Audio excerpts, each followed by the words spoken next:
We're good to go. We are live. Well, thank you, dear participants. You are most welcome to this live session, and we're going to have a session for 20 minutes, so we shall try to be so quick. So our session will be presented by Nancy Iraba, and this session is about building communities and health environment together, capacitating communities to safeguard the environment. So this is a case study on ocean literacy. So Nancy Iraba, she's a marine and early career scientist from Tanzania. She's also a founder of Ocean Literacy Initiatives and also working with Aquafarm organization from Tanzania. So she'll be presenting today. Yeah, right away, Nancy, you have 10 minutes to present, and thereafter we're going to have 10 minutes, another 10 minutes for question and answer. And I would like to encourage also you participants to keep asking some questions. We have one option there for general comments and another Q&A for questions. So right away, Nancy, the floor is yours. Most welcome.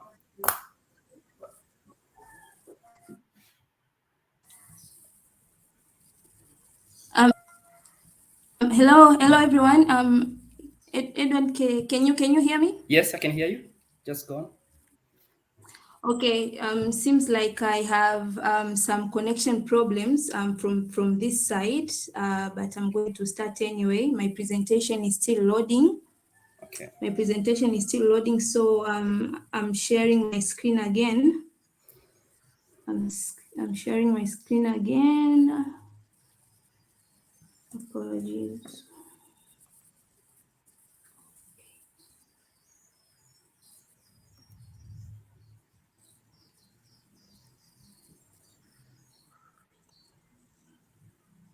So while she's trying to share her screen, so to participants once again, so you can keep commenting for any general observations or comments through the chat, but also for specific questions relating to what should be presented by Nancy, you can put on question and answer. Or if you have like immediate intervention, you can also raise your hand and they will give you the chance to give your issue.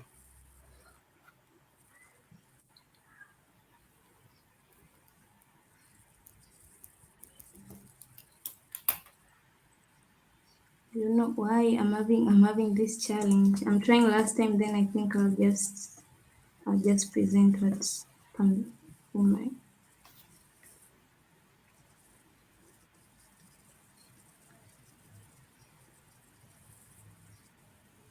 Okay, finally. Yeah. So good morning, good afternoon, everyone. My name is Nancy Iraba. And let me keep my video. And I'm so excited to be in the room with everyone, and especially being facilitated by my brother, Edward Sekondo. It's really an honor. Without wasting time, I'm going to present on the topic about capacitating communities to safeguard environment. And this is going to base on the organizations which I founded and co-founded, what we do with involving the communities in bringing ocean is important. So I'm a founder of Ocean Literacy and Conservation into Life, and why this cooperative, and a co-founder of an organization known as Aquafarms Organization, which both are centered around safeguarding Tanzanian oceans by putting the local communities at the forefront of the action. So in the next slides, I'm going to explain why all this started. So in the highlights, in my presentation, first of all, we are going to see about the community-centered works, which has been done by Aquafarms Organization, in which I am its co-founder, and Ocean Literacy Initiative, in which I just founded it late last year. Why is it important to involve communities in marine conservation? What are the challenges and successes?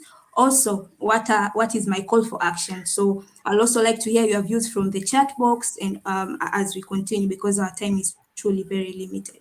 So the first thing which we do in my organization, we enhance community-based approach. And this is simply because as I was starting, especially in the marine spaces, I did not really see activities which really pulled me as a young person to want to engage in marine activities. So the first thing which we did is to commence community-based approach, in which our first activities was mangrove restoration. So we came into our notice that most of the pariaben mangroves are in threat, and we leave most of the works like it's the work of the coastal communities. They should be able to restore themselves. But actually, when it comes to the real world, is that all of us are responsible and all of us are supposed to be moving together. So as an organization which is youth-led, we mobilize people from different places to restore mangrove in peri-urban, which is located in Mbweni, Dar es Salaam, which is in town. And we were able to replant over 10,000 mangroves and mobilized fellow youth to join us, over I think 100 fellow youth joining us in that initiative to conserve the mangrove. But also we do give online education for people to know why should they participate in this activity. And that is where I join in as a science communicator. And I'm going to speak about the importance of science communication in my later slides. Tap into science communication. And also, we have done activity in aquatic resources education program. So myself, I really believe in the next generation, especially young people and children. And I believe that when you teach them, they don't forget. And when you teach them, they go to tell their parents and they grow with that desire.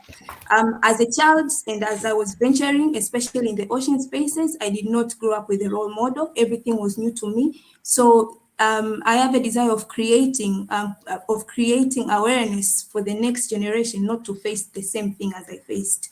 And in the previous presentation, as I attended, I realized that most of us have been facing the same challenge, misinformation. So in public school, we are raising awareness on opportunities and threats which are facing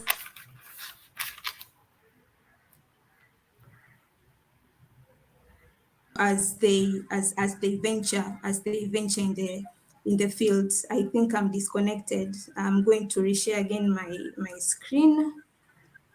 I'm so sorry. I think my internet is not so strong. I'll try to go fast so as we have time for discussion. Kindly please, if there is any place where we relate, you can chat you can keep your comment in the chat box, because I think also one of the important thing about this summit is to be able to build relationship and forge networks and partnerships amongst ourselves. Sorry, I just have to go solo. I think slides are not working. But also, apart from the aquatic education resources, we work with coastal communities in the coast of Tanzania, and that is through research. For instance, we work mostly with women who resides in Zanzibar, and currently with the problem with climate change, we have come up with a solution of developing a natural-based solution with the seaweed farmers, and we have been able to develop a model that currently they are using, and it has scaled up their production compared to before. But apart from that, we mostly into the challenges which coastal people are facing, especially during this COVID-19. We have been able to cooperate with FAO, and we have installed 2 washing machines in different fishing markets in Dar es Salaam, and now even the fishers are able to benefit and take care of their health. So the whole point here is to show the interventions which keeps community at the forefront of the action. So most of the time, we as young people, we are young researchers, and some of us identify as advocates. We usually forget what it takes to make real solutions. So for instance, I can say from the research aspect, it's very easy for us we are easy to go and to present probably results which are complex. But what about keeping communities at the forefront of the solutions, and make sure that their problems are taken into account, especially in bringing the change which they want to see? So that is mostly what we have done with Aquafarms organization. It's a youth-led organization, and in every problem we look at what communities are facing, and we try to impose solution based on their needs. But also somewhere in 2020, I sat down and I came to realize that there is a gap when it comes to the young people in Tanzania in knowing what marine sciences is all about. So if I share my story, I remember one day as I was doing my master's, I did my master's in marine sciences. I was coming from the port, coming to Dar es Salaam mainland, and the person who was checking my ID to give me the ticket, he saw that it's written studying master's in marine sciences, and immediately the impression was, you're doing master's in marine sciences, then I think you love to eat fish and you like to swim. So I sat and wondered, is ocean sciences really all about? Then I really saw that there is a gap. And if there is this gap, what should we do? There needs to be interventions to show people that the ocean is more than fishing. The ocean is totally more than swimming. So from there, that's when I started the Ocean Literacy Initiative to be able to create ocean literate societies. Ocean literate societies that are aware of the ocean influence on them and their influence in the ocean, okay? To be able also to know the threats which are facing our ocean currently, from pollution, from overfishing, from climate change, and also from illiterate levels that are going on currently. And when you look for a country like Tanzania, we are currently apprehending the agenda of the blue economy. So it's really sad if we are still having a generation who think that the ocean is only about fish. How can we Hi, really... Nancy. You still have Yes? 2 minutes to go. Okay, how can we really improve on the blue economy agenda if we still think the ocean is only about fish? So the ocean literacy is there and is focusing on young people to make sure that they are equipped and they are well aware about what our ocean is all about. And the call for every youth across the world is that in order for us to be better advocates, we need to tap into involving the communities. We need to tap into involving our fellow youth, because we have the power, and we have the power only if we choose to collaborate. But at the end of the day, our communities should be at the forefront, and the solutions which are centered around them is what are going to get us towards the ocean we need for the future we want. Thank you, and I apologize for my internet. Yeah, this is quite very, very wonderful, Nancy. What you are doing is quite very impressive. So now I would like to welcome the audience participants to ask questions. If you have, you want to ask directly, you can raise up your hand, or if you have anything you can put in the chat box or on question and answer. So we have 9 minutes, so you are all welcome.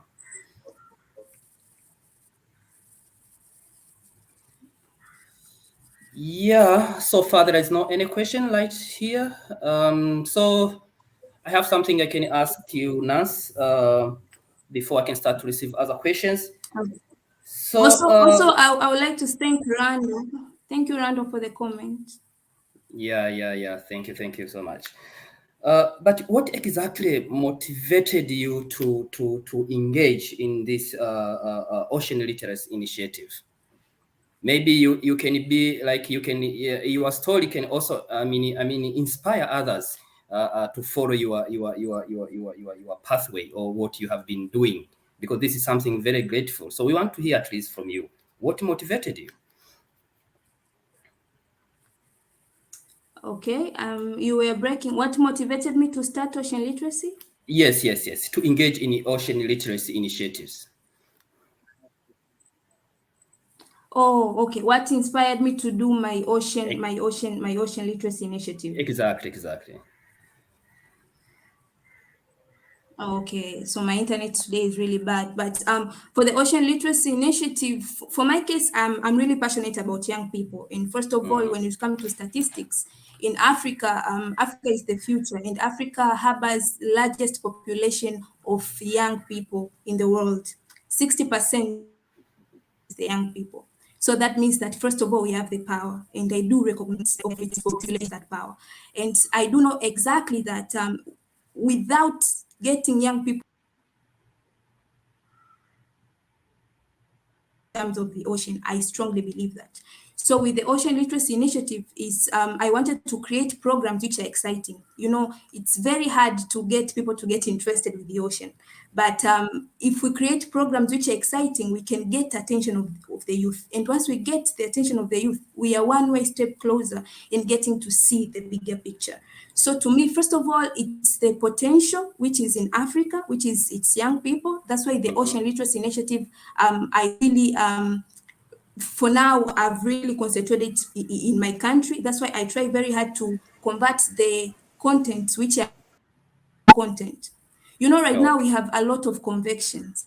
We have English in local, even we have policies. We have the U1 decade of ocean science. But why is it that only scientists or only people who are in higher levels are the ones who are aware? What's happening to this younger generation? They also need to know about the SDGs, targets and its indicators. Where are we going? So it means that for the ocean literacy, we want to tap into the largest population, which is the young people, to know where are we going with that. Also, to create programs which are going to be exciting apart from science. We all know about how science is. So creating programs which are inculcated to arts, but also creating programs whereby we can engage into storytelling and simplifying our results in a way that we can get interested. So as 10 years to come, we can have young people studying and say that I want to become ocean scientist, or I want to become an ocean advocate, because it comes truly from their heart. For my class, when I was selected to study marine science, I cried because I thought the future was over for me. I didn't know what really is in store for me. But right now, I see millions of opportunities. Thank you, Nancy. Because of time, sorry for interruption. Thank you. I can see that's why you become a communicator. You do have a lot of information, very, very informative. Yes. But because of time, we have some questions here, and it would be good if we can address them. We have one question from Ionela Mahaba, is asking, how has the progress been, and what is the nature of communities are you targeting? I think you can see that question. You can also reply, right? Just brief. Be brief.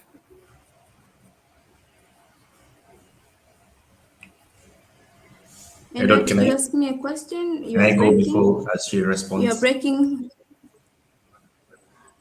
Yes, Rando. Okay. Yes, so, you can try to be brief. I'm just going to say that ocean literacy it's a good initiative, because a lot of science has been locked up in jargon, and the status quo has been to, publish, do some good research, publish, but then we realize communities don't even take up this kind of science and the research that comes out. Now, a lot of young people also don't like to read. Nobody wants to read a long publication because it's too technical for some people. And these are the people that we also want to come on board to understand that they need to take up responsibility and care for the ocean.